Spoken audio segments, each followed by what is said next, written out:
President Donald Trump meeting with President Vladimir Putin of Russia has really exposed the liberal media even more than I possibly could have fathomed originally. I mean, they really looked terrible when all of this went down and in the aftermath. I'm going to show some clips with Marco Rubio absolutely dismantling the liberal media when they come at him with their typical propaganda-pushing nonsense. And on top of that, just point out some of the major hypocrisy in all of this. Like the very fact that the liberal media even wanted you to think to begin with that President Donald Trump meeting with Putin was borderline heresy or blasphemy, it seemed, especially the way they were reporting on it. Starting off with a very funny meme that I found on X here. Democrats are hypocrites, it's titled. And apparently it's okay for Bill Clinton to meet with Putin. It's okay for George Bush to meet with Putin. It's okay for Obama to meet with Putin. It's okay for Hillary to have met with Putin. And it looks like that's Chuck Schumer there meeting with Putin. But when it comes to Trump meeting with Putin, oh, no. Trump is a traitor for this. How dare that man meet with the president of Russia who is warring with Ukraine, all so that he can talk with President Putin and try to get him to end the Ukraine-Russia war. What a traitor Donald Trump is for that. And of course, with the liberal media being as disgusting as they typically are, looking to absolutely exploit anything President Donald Trump does that looks bad or could potentially look bad with enough propaganda being pushed behind it, the liberal media seemed all too content to fly out to Alaska where this meeting was happening and try to sabotage it, including literally screaming stuff at Putin, the man that Trump right here was about to be meeting with, to try to get a peace deal worked out between him and Ukraine. And you had reporters from the liberal media screaming at Putin, calling him a murderer. Vladimir Putin. Mr. Putin, did you underestimate Ukraine? President Putin, will you stop killing civilians?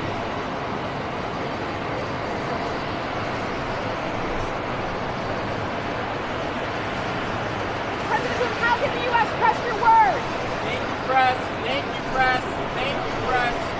They were deliberately trying to speak inflammatory things to upset him to sabotage the peace talks. And I don't care what anybody says, people saying that that's outrageous and that the reporters are just doing their job and that the journalists are just asking tough questions. BS. It's a bunch of nonsense and we all know it. And later on in this video, I'm going to continue to expose how they were fueling their narrative and reporting biasly. In fact, they're not even reporting at this point. They're creating their own narrative and they're spinning it and then they're releasing it. And I'm actually going to include proof of that in this video where I show a hot mic segment of this meeting where CNN reporters thought their mic was turned off, but it wasn't. And they were talking about how they were going to spin this narrative and create the titles that they wanted to create to make Trump look bad. So be sure to give this video a like and subscribe right now to American Advocates for more content like this, because nowhere else will you find reporting quite like this, especially not on CNN or MSNBC. And if you watch any of those shows, I'm going to assume you do so with a box of Kleenex and lube on your nightstand next to you while you do.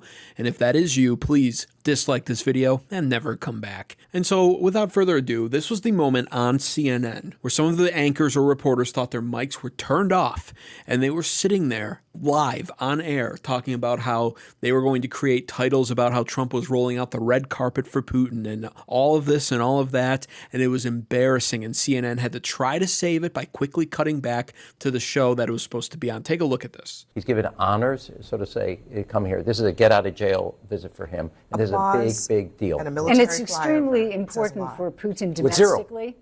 Yes. This will play really big. Legitimizes I mean, the him at American home. president actually applauds. I can hear it. You know, see the articles now. That American president applauds Putin as he arrives and rolls out the red carpet. Literally applauds. Let's go back to Jake in Anchorage. Jake? I'm fine. Just give me my show back.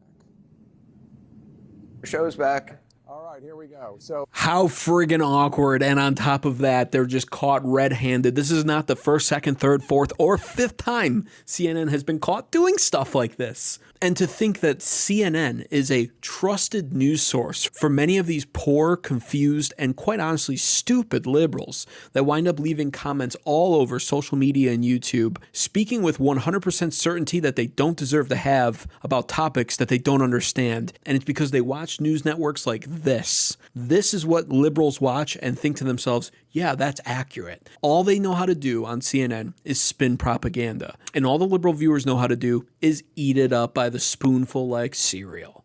And that really brings me to one of the main points I wanted to make in this video. Before I cut to the chase here, where I show Marco Rubio absolutely dismantling some of these ridiculously absurd, biased, corrupt, propaganda spinning liberal reporters, I want to talk about how the liberal media needs a reform. The mainstream media in America in general needs to be reformed, because this is not the only incident that I've noticed I feel secondhand embarrassment for America when watching. These reporters are out of control, and there need to be rules established around decorum, proper behavior and decorum, especially when other world leaders are visiting us.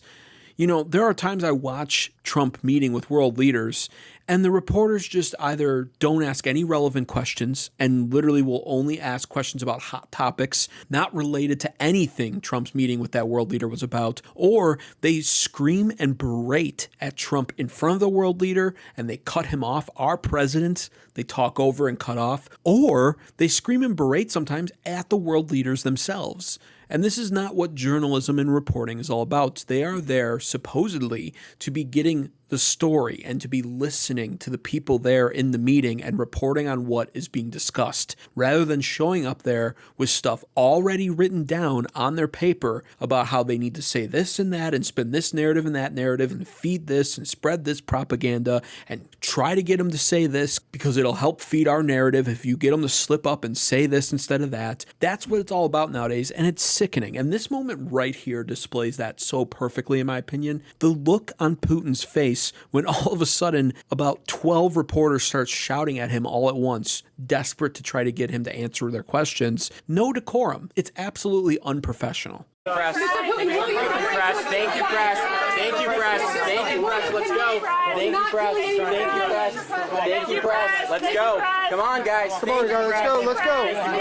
Thank you, press. Let's go. Thank you, press. Thank you, press. And I mean, it's like in his country, you watch what happens, and reporters seldom, if ever, behave like that, probably for good reason. But on top of that, you have to remember something. English is not this man's first language. It might not even be his second or third language. And when he tries to, he speaks okay English. I can understand what he's saying when he does. But for the most part, he has to sit there. I can't even, as a native-born English speaker, I can't decipher a single word being said there unless I slow it down and replay it 80,000 times, all of which I'll tell you, by the way, they're speaking inflammatory things once again to try to upset him. But, our American mainstream media reporters treat a guest in this way? It's disgusting. And so we need a media reform in this country. It is long overdue. And I'm not advocating that we restrict freedom of press. All I'm advocating for is decorum rules. The press needs to abide by these decorum rules, and if they can't, they're free to report on anything that they can pick up, but they're kicked out. Trump has already done this with the AP for not acknowledging the Gulf of America as they should have, and other scenarios like that where if they're going to continue to misbehave, throw them out. Stop inviting them to events like this. It's embarrassing. Now, of course, Vladimir Putin would go on to speak side by side with President Donald Trump here, where he would absolutely say the magic words that probably sent all liberal mainstream media news outlets into an absolute frenzy. He outright pretty much said that the war happened because of Biden, and he straight up said that if Trump had been president instead of Biden, the war right now would have never happened. Add one more thing. I'd like to remind you that in 2022, during the last contact with the previous administration, I tried to convince my previous American colleague that the situation should not be brought to the point of no return when it would come to hostilities. And I said it quite directly back then that it's a big mistake.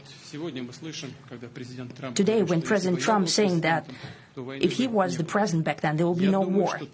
And I'm quite sure that it would indeed be so. And of course, no doubt fuming at his words there, the liberal media would try to take their revenge by once again spinning a completely false story that President Trump was furious with Putin after their over 3-hour meeting behind closed doors that didn't quite result in a ceasefire or a peace deal outright. However, behind the scenes footage that I've pulled up here shows that it seems like everything ended on friendly terms, and that the words that we've heard come out of people like Trump and Marco Rubio's mouth about how the peace talks were great and things did move forward in an encouraging way, despite there not being a deal worked out that day, turned out to be true, and that the media was lying once again. Trump was not furious with Putin. This footage came after the meeting concluded, where you can see they're casually talking, and there's no sound on this video, but you can just see Putin's body language. These are not people who are upset with each other. Trump is not furious with Putin after the over 3-hour meeting. They clearly made headway. They're clearly feeling good about it. They have a nice handshake, and it ends right there. And so once again, typical mainstream media lies. Now on to the main event of this video. Firstly, I have this clip pulled up from Marco Rubio's appearance on Meet the Press over the weekend. First of all, take a listen to the clip, and then afterwards, I'm going to draw parallels to that question to show you just what kind of tactic the liberal media is using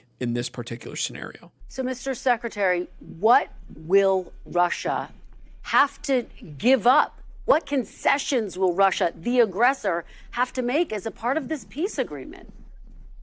Well, that's what these negotiations are about. And as you can imagine, everybody goes into a negotiation wanting 100% of what they want. That includes Ukraine, but obviously the Russians. And the only way to reach a deal on anything, whether it's in business or in politics or in geopolitics, the only way to reach a deal is for each side to get something and each side to give something. And that's been very difficult. If it was easy, this wouldn't have been going on for 3.5 years. This is not the first time I've heard a reporter ask Marco Rubio this. What will Russia be giving up? What concessions, if any, will Russia have to make in order for there to be peace? And of course, I will preface this by saying it's an appropriate question to ask. Peace talks are being made. Russia has been the aggressor by far. But you know, I couldn't help but remember this specific scenario where Trump absolutely infuriated all of the European Union and of course our mainstream liberal media by making one of the biggest trade deals in global trade history. Actually, the biggest trade deal in global trade history. You know, the one that liberals to this day still pretend doesn't exist, as they continue to write their fiction fantasy book that helps them live in their safe spaces. Nevertheless, this is what set the European Union ablaze, was when Ursula von der Leyen was asked, what concessions did Trump make? And her answer was essentially none. Yes, ma'am. I have a question for the EU Commission President. What are the U.S. concessions? What is the U.S. giving up in the deal, if anything? So the starting point was an imbalance, a surplus on our side and a deficit on the U.S. side. And we wanted to rebalance the trade relation. And we wanted to do it in a way that trade goes on between the two of us across the Atlantic, because the two biggest economies should have a good trade flow between us. I won't play the full clip there because that's old news at this point, but it was still a delicious clip. And of course, the liberal mainstream media hated that. The deal maker in chief, the art of the deal, President Donald Trump himself, striking and making the biggest trade deal in global trade history, upset them to their core. And when they found out that he essentially went there and absolutely brutalized and savaged the European Union, all in the name of putting America first and rebalancing our trade deficit with the EU, it no doubt made them furious because they hate when he succeeds. And so now you see coming full circle this question as they desperately try to make it look like Trump is a terrible negotiator, once again to fit their false narrative and agenda. What concessions does Russia have to make? The bottom line is Russia is a nuclear power. They are a much more powerful and larger country than Ukraine. This war is not Trump's fault, nor is it his war. Trump isn't even obligated to be doing what he's doing now. Truthfully, he could have taken office back in January and said, I'm going to focus only on America. I didn't start the Ukraine war. I'm not going to do anything. I'm going to give aid to Ukraine, and I wish them the best. And honestly, that would have been completely fair. Nevertheless, Trump is a man of peace, and he strives for peace, which is why he deserves the Nobel Peace Prize. Let's be honest. He's ended like 6 wars now in his term in 6 months. It's absolutely astonishing. And so that's all that they're doing, is they just want him to look incompetent. And to be honest with you, they don't want this war to end if it means that Trump gets to claim the success of helping usher in that kind of peace. They despise him that bad. But by far, this was the best moment Marco Rubio had over the weekend on Face the Nation when addressing, I believe her name is Margaret Brenner or whatever. He absolutely annihilates and torches not only her for asking and bringing up this ridiculous media talking point, but also just the false talking point in general, as Zelensky gets set to meet with Trump today, with the European Union leaders also coming here to sit down with Zelensky and Trump. And they've, of course, had time over the weekend to spin the narrative that European Union leaders are coming to sit down with Zelensky to make sure that Trump doesn't bully Zelensky into giving up more than he should. Absolute baloney, and Marco Rubio calls it out as such. It's going to get worse. It's not going to get better. And that's why the president is investing so much time in bringing this to an end. And by the way, everyone is begging us to be involved in this. The Europeans want us involved. The Ukrainians want us involved. Obviously, the Russians want us involved, because the president is the only leader in the world. If this is possible, he's the only one that can help make it happen. President Trump told Fox News his advice to President Zelensky is make a deal. Russia's a very big power, and they're not. You know, there's concern from the Europeans that President Zelensky is going to be bullied into signing something away. That's why you have these European leaders coming as backup tomorrow. Can you No, it isn't. That's not why they're them? coming as back. That's not true. No, but that's not that's not true. They're not coming here tomorrow to keep Zelensky from being bullied. They're well, not that coming. February in fact, Oval Office they're coming meeting here tomorrow in front of television cameras, where President Zelensky. Do you know how many meetings we've had down. since then? Oh no, I know, and I was just up in but we've had Alaska a bunch of watching the meetings one since with then. Vladimir Putin, where a red carpet rolled No, out. but for the with Russian leader. It was Zelensky, we've very had more different. meetings. We've had one meeting with Putin and like a dozen meetings with Zelensky. So, but that's not true. They're not coming here tomorrow to keep Zelensky from being bullied. They're coming here tomorrow because we've been working with the Europeans. We talked to them last week. There were meetings in the UK over the previous weekend. And they said President Trump was going to demand a ceasefire as early as Thursday. No. But you said that they're coming here tomorrow to keep Zelensky from being bullied. They're not coming here tomorrow. Oh, this is such a stupid media narrative that they're coming here tomorrow because Trump is going to bully Zelensky into a bad deal. We've been working with these people for weeks on this stuff. They're coming here tomorrow because they chose to come here tomorrow. We invited them to come. We invited them to come. The president invited them to come. Isn't it astonishing to watch a clip like that and realize that you have a news anchor telling the Secretary of State what's going on, or at least trying to? That's what she's doing. She's sitting there. She's not in those meetings. She's not in the peace talks behind closed doors where only roughly 6 to 9 total people were sitting down. She's not there. She sits outside with a microphone with her lips puckered and lipstick on and makeup on her face and her hair done up, wearing a dress and high heels, and she waits to report on what they tell her. Yet on a show like this, over the weekend, she has the nerve to sit there and tell the Secretary of State what's going on. It's the other way around. He's supposed to be on the show to tell her what's happening. Why is she telling him what's going on? That's not her job. This is not journalism. This is not reporting. This is propaganda pushing, which is what she tried to do. Thank God Marco Rubio didn't let that one slide. Thank God. I love that he just calls it out. If you enjoyed this content, once again, be sure to subscribe to American Advocates for more and comment down below with what your thoughts are on all of this Ukraine-Russia war. I'm tired of it personally. I've never been a big advocate of sending any money to the Ukraine the way Biden did especially, and it needs to come to an end. And if it doesn't, America needs to put America first and withdraw from that region altogether. That's my honest opinion. What's yours? Let me know, and thanks for watching.